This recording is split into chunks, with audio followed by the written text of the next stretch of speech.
Então, dando prosseguimento aos nossos debates, eu queria conversar agora com os professores a respeito da tendência da prova. Dando uma passada de olhos na prova, o que eu percebi é que o nosso examinador fez umas perguntas ali com direito sumular, alguma coisa lá de jurisprudência, não foi isso, Renato? Foi esperado a VUNESP, seguindo aí uma tendência da CADEPOL, porque na prova de escrivão caiu uma questão sobre a Convenção Americana de Direitos Humanos. A CADEPOL ela deu um vacilo com relação à questão do depositário infiel, mas me parece que a VUNESP, seguindo essa linha de jurisprudência e súmula vinculante, que surgiu com a emenda 45 de 2004, fez menção à questão do depositário infiel. Mas não ficou só limitado ao pacto internacional, mas também à questão dos objetivos, princípios fundamentais e os princípios das relações externas, das relações internacionais. Caiu o artigo 4º da Constituição Federal, caiu uma questão sobre extradição, artigo 5º da Constituição Federal, inciso 52, com relação a crime político de opinião, não é permitido a prática de extradição. Caiu sobre, Flávio, uma questão que envolve hoje uma situação bem contemporânea do direito de permanecer calado, o princípio da não autoincriminação, que além de estar no artigo 5º, a gente consegue vislumbrar ele na Convenção Americana de Direitos Humanos, mas o grande destaque foi a súmula vinculante número 25. Interessante, desculpa te atrapalhar, Renato, mas é interessante que a prova pelo menos teve uma coerência, né? Dentro das questões de direito constitucional, elas estão lá no artigo 5º amarradas tem uma ênfase grande na questão do direito penal, não é isso, Rodrigo? Você não achou?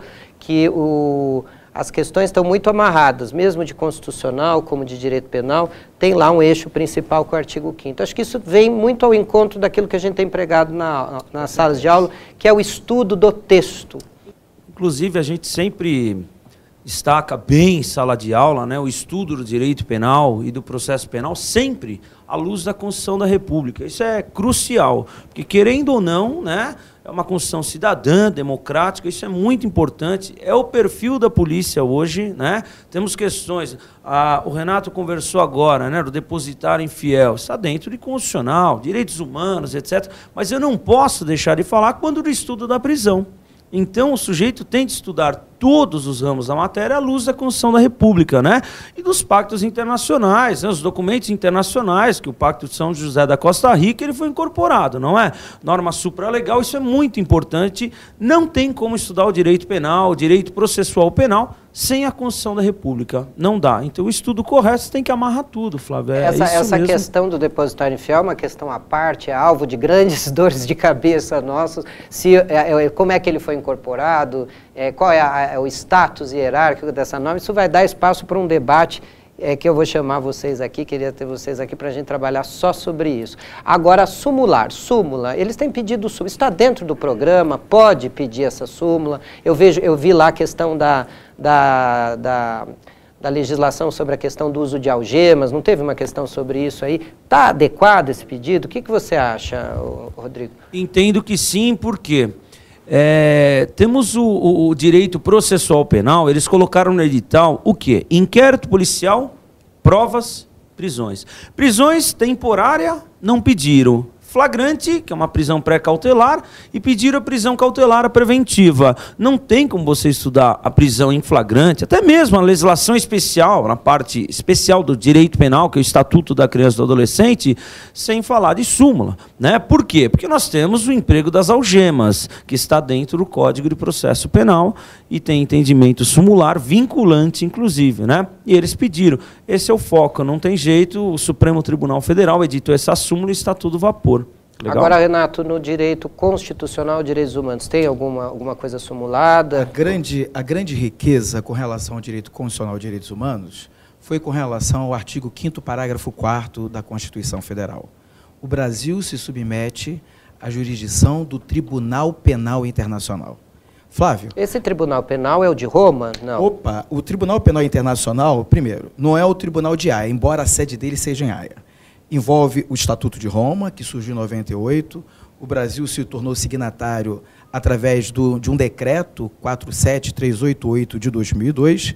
E o Estatuto de Roma envolve tanto uma discussão que envolve, inclusive, o direito penal, Rodrigo, envolve processo penal e envolve também constitucional e direitos humanos. É um tribunal que não julga qualquer crime, julga genocídio, os crimes de guerra, agressão, de lesa humanidade. É um tribunal que foi previsto através do artigo 7º da DCT, Ato de Disposição Constitucional Transitória. E pedir o Estatuto de Roma na prova foi uma riqueza muito grande, porque existem algumas similaridades, tanto na Constituição Federal, como também no próprio Estatuto. Por exemplo, caiu na prova de delegado da Polícia Civil, se era previsto no Estatuto de Roma a questão da prisão perpétua. Na nossa Constituição, isso é cláusula pétrea, não é permitido prisão perpétua, o indivíduo só pode ficar preso no máximo até 30 anos. Já pelo Estatuto de Roma, é permitido prisão perpétua, pode ter uma revisão e o indivíduo ficar preso, Flávio, até 30 anos, pagando multa e a possibilidade de perda dos bens. A riqueza da VUNESP, seguindo o entendimento da CADEPOL, de comparar tanto a Constituição Federal e comparar o Estatuto de Roma, que prevê inúmeros artigos, traz aí algo interessante dos tratados internacionais de direitos humanos, que hoje, após a emenda 45 de 2004, possuem um status de norma constitucional. Diferente, Rodrigo, que antes da emenda, com essa grande discussão, sumular possui um status de supralegalidade. Porque nós não tínhamos muito o que fazer com os tratados que foram incorporados antes da emenda 45, que trata dessa possibilidade de dar o status de norma constitucional aos tratados de direitos humanos. Então, os que eram incorporados por decreto tinham força de lei, mas agora não pode ser comparado um tratado de importação de batata a um tratado de direitos humanos.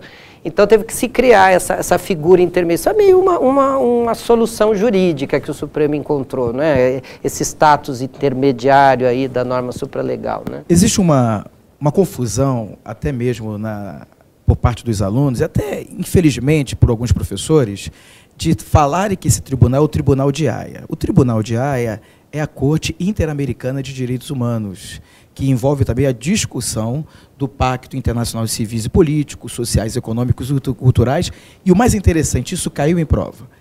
Só que de uma maneira diferenciada da própria CADEPOL.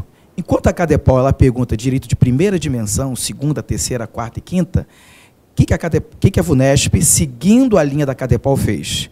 Perguntou dos direitos civis e políticos, sociais, econômicos e culturais, dos chamados direitos difusos. Que é uma forma diferente de falar. Que é uma forma diferenciada. Geralmente... Mas ele adota ele está adotando agora a nomenclatura de dimensão ou de geração? Flávio, ótima a sua observação. Existe uma discussão, uma cisânia doutrinária sobre o que vem a ser geração, do que vem a ser dimensão. Esse termo geração, que hoje está meio que sucateado por parte da doutrina, da ideia de novos estágios, novas etapas, substitutividade. O professor Paulo Bonavides, Flávia Piovesan, hoje tem adotado uma terminologia chamada dimensão, que dá a ideia de que esses direitos são indivisíveis, eles são acumuláveis, eles são interdependentes.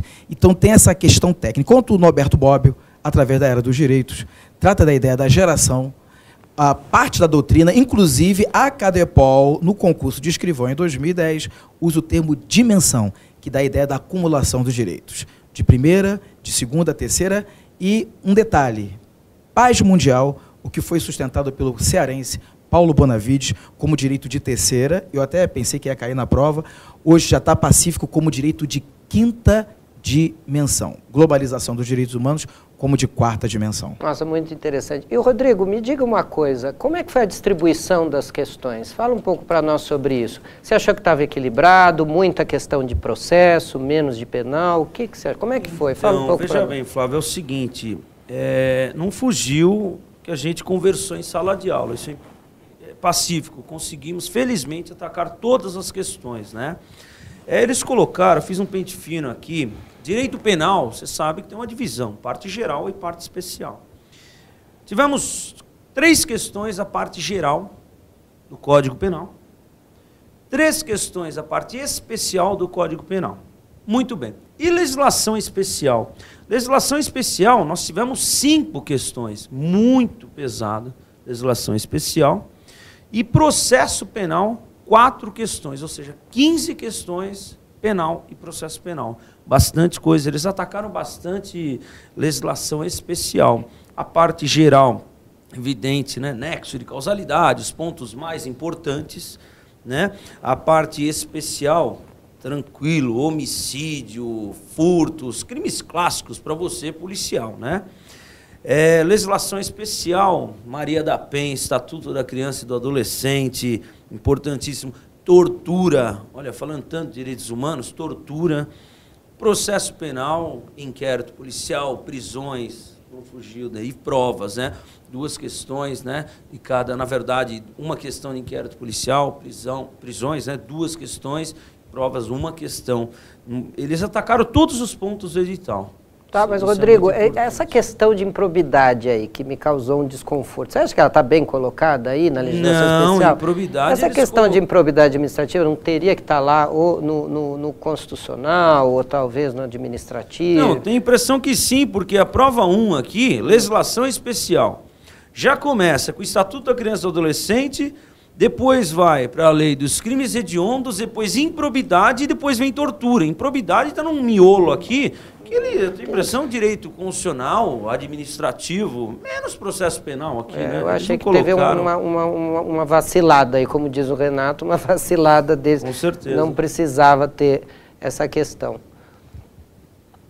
Quer falar, Renato, alguma coisa? Eu quero fazer uma observação sobre improbidade administrativa, que, além de estar positivado no artigo 37, parágrafo 4º, ressarcimento horário, indisponibilidade dos bens, é uma ação extrapenal, ela é civil administrativa, cabendo a ação penal, suspensão dos direitos políticos e perda da função pública. É interessante porque no edital ele só coloca o 37, dá a entender que seria só o caput do artigo 37 que envolve os princípios explícitos, legalidade, impessoalidade, moralidade, publicidade e eficiência.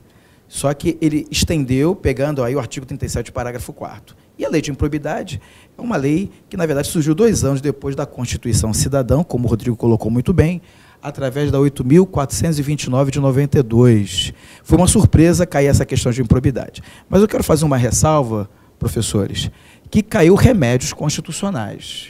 Era previsto da VUNESP fazer menção ou o mandado de segurança, que protege o direito líquido e certo, mas caiu o habeas data.